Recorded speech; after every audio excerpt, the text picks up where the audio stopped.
I started my life here. And my goal is to see if there's a lot better ground out there that we could be mining. Picture this. You're standing in the frozen wasteland of the Yukon, 150 miles south of the Arctic Circle, staring down at what every miner in the Klondike calls a death trap. The wind cuts through you like a blade, and beneath your feet lies the Widow's Cut, a collapsed mine shaft so dangerous, so utterly unforgiving, that seasoned miners cross themselves just hearing its name. Most would walk away. Most would call it suicide.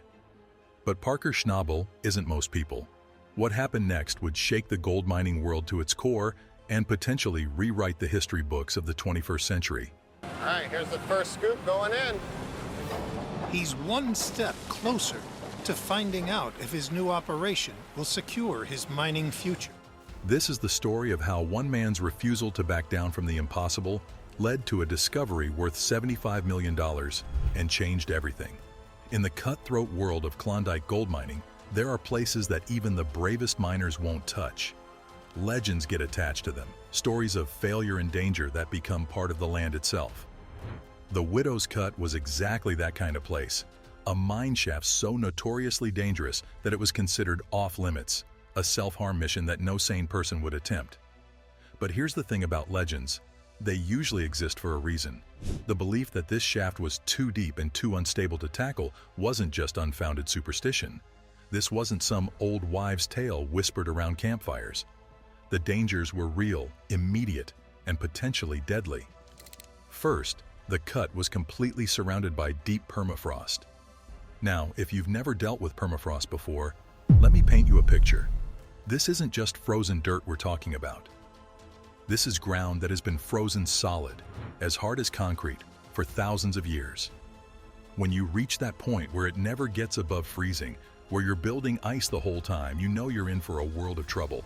Any attempt to excavate, to dig down into this frozen hell, would be incredibly risky. The constant, terrifying threat of massive multi-ton chunks of frozen earth and rock suddenly collapsing into any man-made opening is always hanging over your head like a sword of Damocles. One wrong move, one miscalculation, and tons of frozen dirt could come crashing down on whoever was unfortunate enough to be in the shaft. But if that wasn't enough to keep miners away, there was something even worse lurking beneath the surface. The huge, ever-present potential for catastrophic flooding. Any kind of water ingress, whether from melting permafrost or underground springs, had the potential to instantly compromise the stability of the shaft walls. Worse yet, it could flood and destroy millions of dollars worth of heavy mining equipment in minutes. Considering the sheer magnitude of this challenge, it wouldn't have surprised anyone. Not a single viewer of Gold Rush. How do you make that transition, from mining in one place to the next?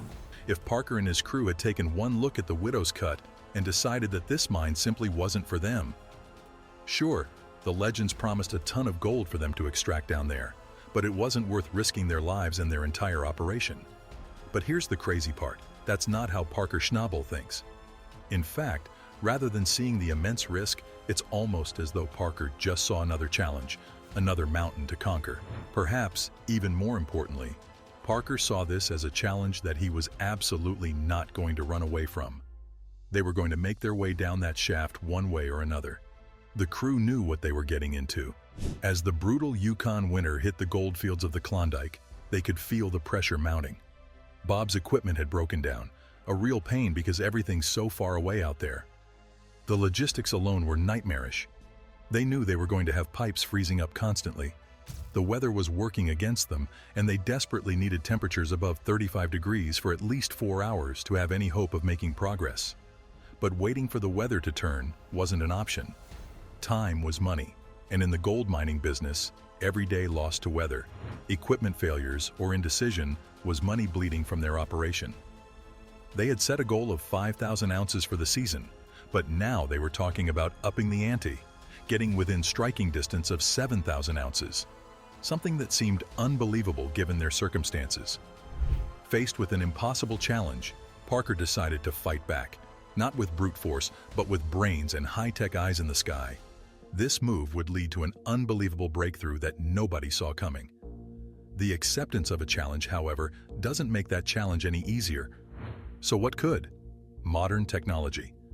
While the old-timers had relied on nothing but picks, shovels, and pure determination, Parker and his crew had a few secret weapons at their disposal. Aside from their usual arsenal of excavators and sluicing plants, they had access to high-tech tools to survey the area in ways the old-timers could only have dreamed of. Their state-of-the-art LiDAR system was about to change everything. What nobody talks about is how revolutionary this technology is for miners.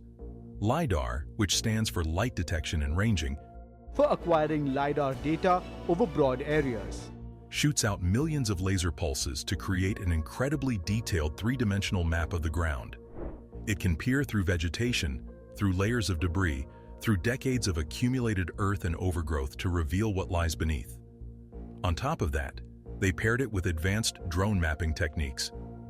Whoever came up with a combination of these tools must be a genius, because this led to a breakthrough that many miners had been trying and failing to achieve since the 1980s. The team's initial plan was straightforward: dig a completely new way down into the mine, a new ramp or shaft. But with the challenges of the permafrost and the risk of flooding, that approach could prove to be too dangerous, too costly, and too time-consuming.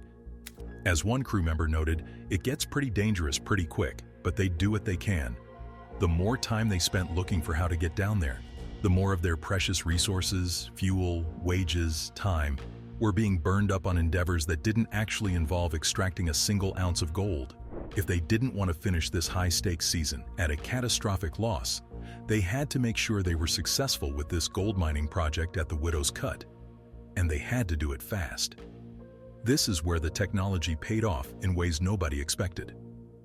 The LiDAR and drone data, when stitched together, revealed something incredible, something hidden from plain sight for decades. The lasers had peered through the earth and the overgrowth, revealing a secret that had been lost to time, a hidden path into the heart of the treasure. The breakthrough came in the form of a collapsed vertical shaft, a relic of the original mining operation that had been completely hidden under decades of thick, tangled overgrowth. Their precise measurements told them that although it had been lost to time, the collapsed shaft was more than 40 meters deep. That's over 130 feet straight down into the earth. After some careful examination, the team realized that their best and perhaps only shot was to stabilize this collapsed shaft. It was a terrifying prospect, but thanks to some heavy-duty reinforced steel beams and Parker's expert crew, they were able to create a safe enough pathway to make their way down into the darkness, into the heart of the formerly inaccessible mine. You can just imagine how reinvigorated these miners were. After weeks of frustration and staring at an impossible problem, they now had a safe, direct path down to the gold they had been dreaming of. The impossible had suddenly become possible. What they found at the bottom was absolutely breathtaking. It didn't take them long to make their way through to an untouched quartz-rich gold vein that had the potential to give their entire season a much-needed multi-million-dollar boost. The vein was so pure, so pristine, that Parker's geologist on site described the work as being in the cleanest and richest natural deposit he had ever seen in his career. Once the team was done admiring the glittering gold vein they had found, they quickly, almost frantically, got to work. The water here in our distribution, it's a lot happier than what it was. After all, they didn't want to waste too much time down there. They knew that other miners in the competitive Klondike could hear whispers of this incredible discovery and decided to get some for themselves by trying to jump their claim. With that driven mindset, the team worked endlessly around the clock. Mike was on the hill, working through loads of material, everyone pushing themselves to the absolute limit. This is where it gets absolutely wild. This relentless effort proved to be spectacularly effective. It only took them a little over 72 hours, just 3 days of non-stop, grueling work, to extract more than 4,000 ounces of gold from this incredibly rich vein. Let that sink in for a moment. In 3 days, they pulled more gold out of the ground than most miners see in an entire season.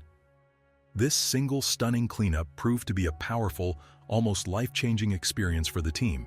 After extracting all that gold, they did the math, and the numbers were staggering. It was worth more than $10 million. That one haul would cover all their costs for things like diesel and transportation for most of the season, and then some. One particular cleanup yielded 38.6 ounces worth $66,000, and that was just a small fraction of what they were pulling out. The scale of this discovery was unlike anything they had experienced before.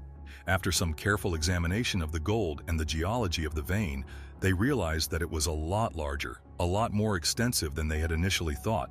In fact, after some quick calculations based on the vein's thickness and projected length, the team figured that it actually extended another 2 kilometers. That's about 1.25 miles further underground. This is where the numbers get truly insane. After some more calculations, taking into account the richness of the vein and its immense size, the team figured that they could potentially extract another $75 million from this single gold vein. $75 million. From one vein. In one location that everyone else had written off as impossible to mine. If they could pull this off, if they could actually extract that much gold, this would be incredible news for Parker and his team. This could mean that the team was going to have not just a successful season, but the most successful season in Gold Rush history. They were no longer just trying to hit their 5,000-ounce goal, they were talking about numbers that could redefine what was possible in modern gold mining. So now I'm going to try to go a bit wider if I can. Word got out fast, almost too fast. The moment news of Parker's amazing gold strike spread, the entire Klondike seemed to know. Other miners, crews, and even government inspectors were buzzing with excitement. Everyone wanted to see it. Everyone wanted to know what Parker had found. But Parker was ready. He had already made sure that the claim was fully legal and locked down. The land was his and his alone. No one else was getting a piece of it. Not now, not ever. And for good reason. This could be the gold find that changed everything. People all over the Yukon were watching. And not just watching. They were talking. Whispers started flying through mining camps and supply towns. Was this really the biggest gold strike of the 21st century? Had Parker just rewritten the rules of the game? More questions were coming fast. Would this huge strike give Parker even more power in the mining world? Would jealous crews try to sneak in and take part of the land? Could he even handle the pressure of a site this massive? This wasn't just gold anymore. This was a shift in power. This was history in the making. With Parker needing only 174 ounces to hit his 7,000-ounce season goal, but with the money pit paying out big gold that could deliver much more, the weight on his shoulders suddenly doubled. With more money and more attention came more pressure. Everyone was looking at him now. Could he lead his team through this storm of fame, greed, and massive expectations? Or would things start to fall apart under the intense scrutiny? One thing was clear. This discovery would affect more than just Parker's crew. It could change everything in the Klondike.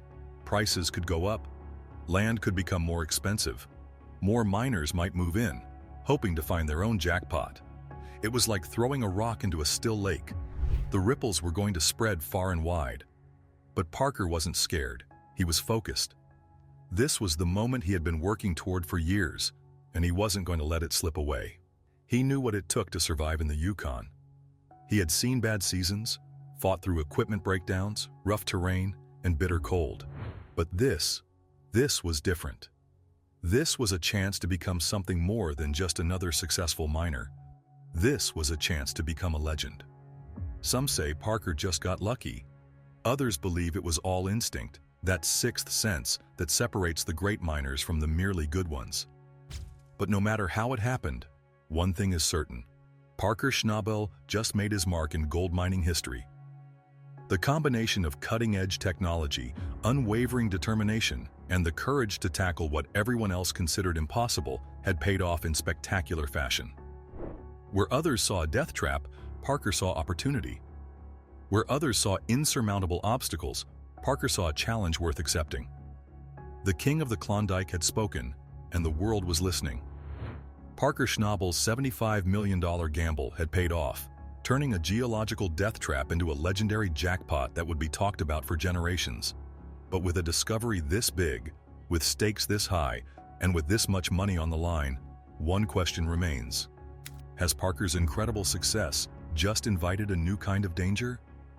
Only time will tell if this massive windfall will prove to be a blessing or a curse in the unforgiving world of Klondike gold mining. What's certain is that the widow's cut, once considered untouchable, will never be the same. And neither will Parker Schnabel.